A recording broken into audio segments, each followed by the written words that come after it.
హైదరాబాద్లోని ఉప్పల్లో భారీగా డ్రగ్స్ను స్వాధీనం చేసుకున్నారు పోలీసులు. 13.65 గ్రాముల MDMA, 513 గ్రాముల గంజాయి కూడా స్వాధీనం చేసుకున్నారు. ఒక వెహికల్ను సీజ్ చేశారు పోలీసులు. ఉప్పల్లో కొత్తపేటలో మారుతినగర్లో ఓ ఇంట్లో డ్రగ్స్ అమ్ముతున్నారనే సమాచారంతో రంగారెడ్డి జిల్లా ఎన్ఫోర్స్మెంట్ పోలీసులు దాడి చేశారు.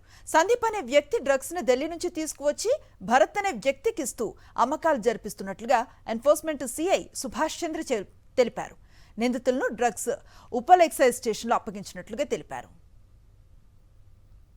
హైదరాబాద్లోని ఉప్పల్లో భారీగా డ్రగ్స్ను స్వాధీనం చేసుకున్నారు పోలీసులు. 13.65 గ్రాముల MDMA, 513 గ్రాముల గంజాయి కూడా స్వాధీనం చేసుకున్నారు. ఒక వెహికల్ను సీజ్ చేశారు పోలీసులు. ఉప్పల్లో కొత్తపేటలో మారుతినగర్లో ఓ ఇంట్లో డ్రగ్స్ అమ్ముతున్నారనే సమాచారంతో రంగారెడ్డి జిల్లా ఎన్ఫోర్స్మెంట్ పోలీసులు దాడి చేశారు. సందీప్ అనే వ్యక్తి డ్రగ్స్ను ఢిల్లీ నుంచి తీసుకువచ్చి భరత్ అనే వ్యక్తికిస్తూ అమ్మకాలు జరిపిస్తున్నట్లుగా ఎన్ఫోర్స్మెంట్ సిఐ సుభాష్ చంద్ర తెలిపారు. నిందితులను డ్రగ్స్ ఉప్పల్ ఎక్సైజ్ స్టేషన్లో అప్పగించినట్లుగా తెలిపారు.